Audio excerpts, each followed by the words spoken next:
ব্যবসা বাণিজ্যের সংবাদ ও বিশ্লেষণ নিয়ে ডিবিসি নিউজের নিয়মিত আয়োজন ইসলামী ব্যাংক তালিকাতে স্বাগত জানাচ্ছি আমি ইব্রাহিম পাঠান। এলপিজি আমদানিতে জাহাজ ভাড়া বাবদ যে খরচ হয় তার চেয়ে বেশি খরচের সুবিধা দিয়ে রেখেছে নিয়ন্ত্রক প্রতিষ্ঠান বিআরসি। এছাড়া একসাথে বেশি পরিমাণ আমদানি করলে ভাড়া আরও কমে আসে, তবু পরিবহন বাবদ বাড়তি খরচের অজুহাতে ঠিক করে দেওয়া দেওয়ার মানে না এলপিজি অপারেটরগুলো। ফলে বাধ্য হয়েই প্রকৃত দামের চেয়ে বেশ বাড়তি দরে এলপিজি সিলিন্ডার কিনতে হয় কোটি গ্রাহককে। দেশে ব্যবহার করা এলপিজির ৯৮% আনতে হয় বিদেশ থেকে। মধ্যপ্রাচ্য থেকে সমুদ্রপথে এলপিজি আসে বাংলাদেশে। মোট আমদানি খরচের ১৩ থেকে ১৫% চলে যায় জাহাজ ভাড়াতেই। এলপিজি আমদানির একটি চালান বিশ্লেষণ করে দেখা গেছে, মে মাসে ১,৯৯৫ টনের একটি জাহাজ মংলা পর্যন্ত প্রতি টনে ভাড়া নিয়েছে $৬৯। জুলাই মাসের আরেকটি চালান বলছে ২,২৭৭ টন এলপিজি আমদানিতে ভাড়া লেগেছে প্রতি টনে $৯৩। যদিও পণ্যটির খুচরা মূল্য ঠিক করার ক্ষেত্রে প্রতি টনে জাহাজ ভাড়া ধরা হয়েছে $৯৫, অর্থাৎ বিআরসি অনুমোদিত জাহাজ ভাড়া প্রকৃত খরচের চেয়ে সবসময়ই কম। তারপরও বেঁধে দেওয়া খুচরা দর মানে না এলপিজি অপারেটরগুলো। তাদের আপত্তি আছে সিলিন্ডার পরিবহন, ঋণের সুদের হার সহ অন্য খরচ নিয়েও। একটা কোম্পানির ইনস্ট্যান্স নিয়ে কোনো ফর্মুলা ডিরাইভ করাটা আমার মনে হয় it will not be a proper exercise হবে।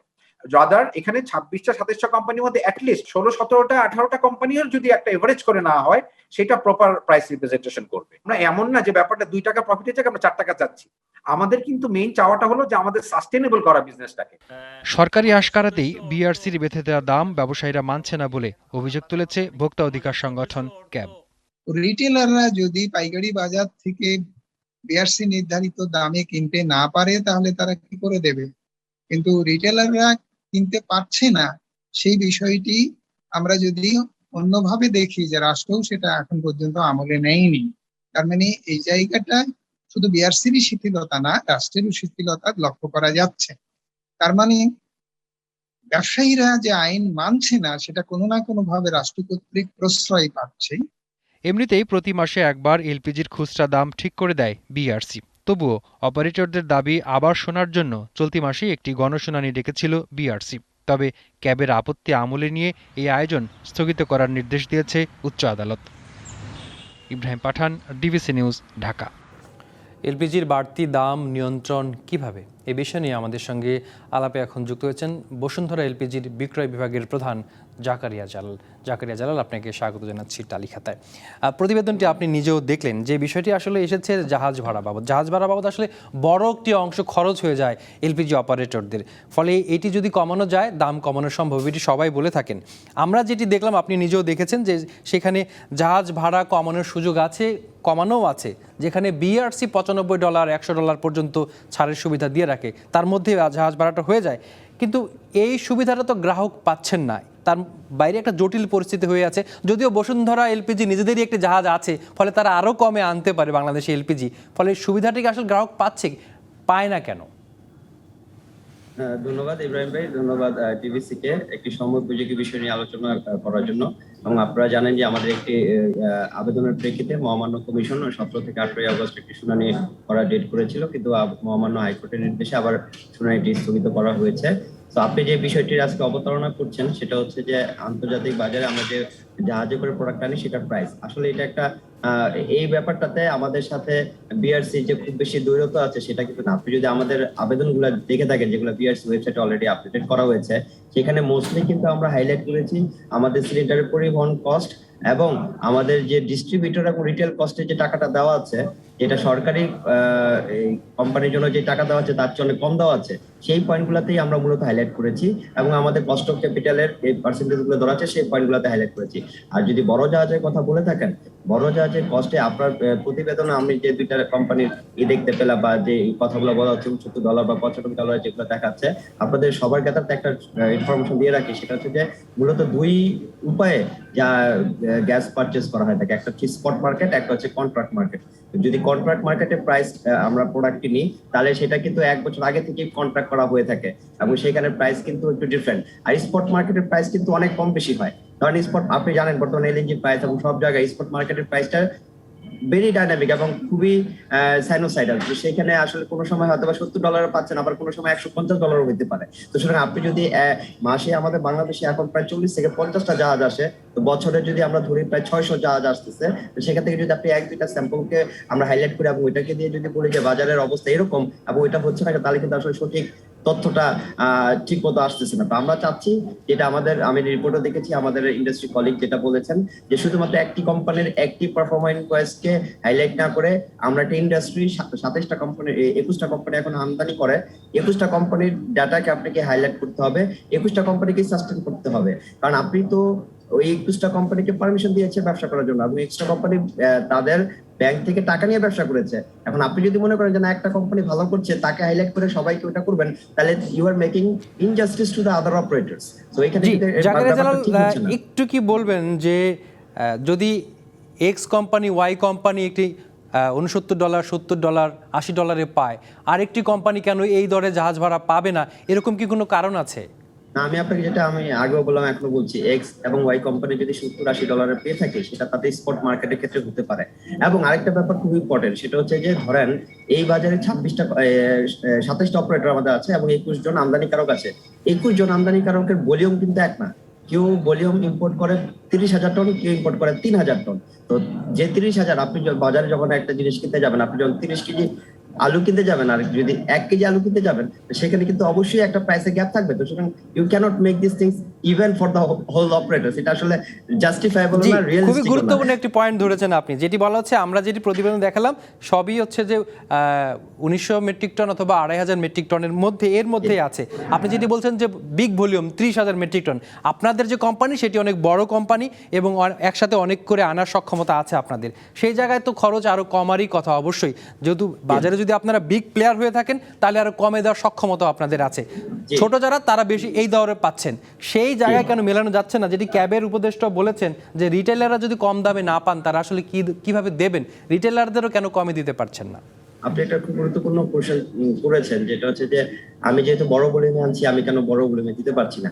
দেখুন, আপনাদেরকে একটা জাস্ট ইনফরমেশন দিয়ে রাখি, প্রোডাক্ট কস্টের সাথে কিন্তু আমার আরেকটা বড় একটা আমাদের প্রোডাক্ট কস্ট যদি আপনি দেখে থাকেন, আপনি এই ব্যাপারে অনেক রিপোর্ট করেছেন, আপনি এটার সাথে খুব ক্লোজলি কাজ করেছেন। এলপিজি প্রাইসিং এর একটা বড় ধরনের কস্ট হচ্ছে গ্যাসের প্রাইস, 70% কস্ট, 10% কস্ট হচ্ছে এই যে ভাড়ার ব্যাপারটা।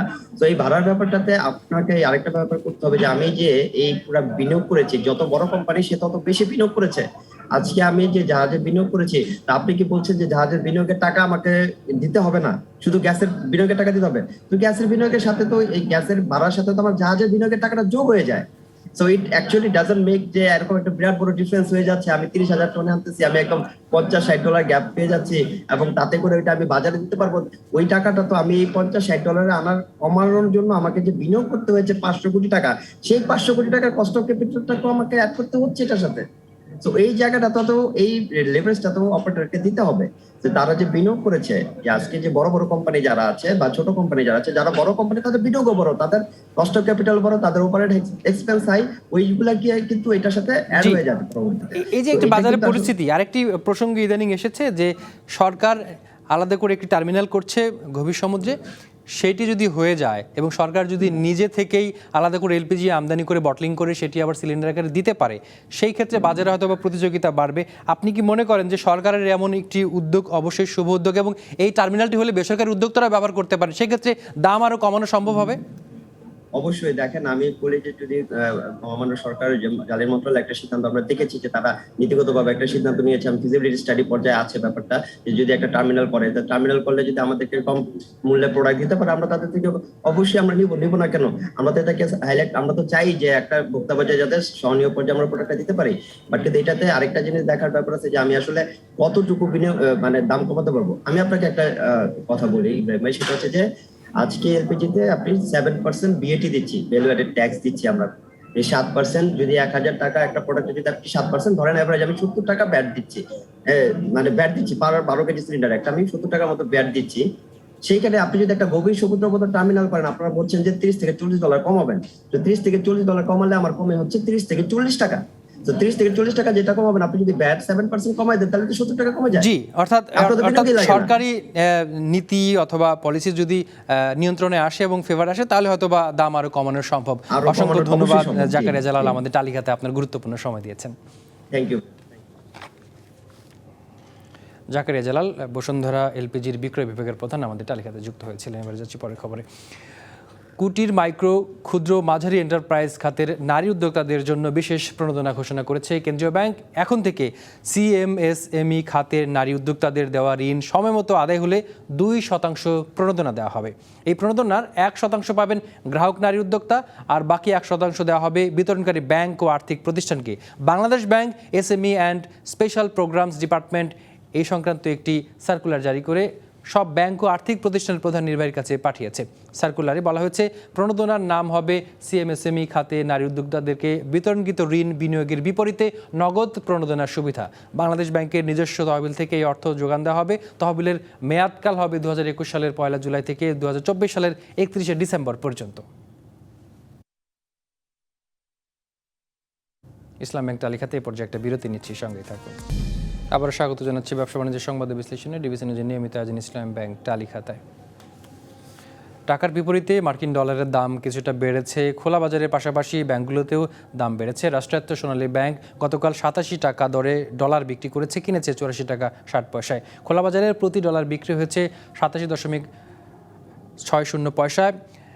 ক্রয় মূল্য ছিল 87 টাকা 20 পয়সা। 1 বছরের বেশি সময় ধরে যুক্তরাষ্ট্রের মুদ্রা ডলারের বিপরীতে টাকার মান একই জায়গায় স্থির ছিল।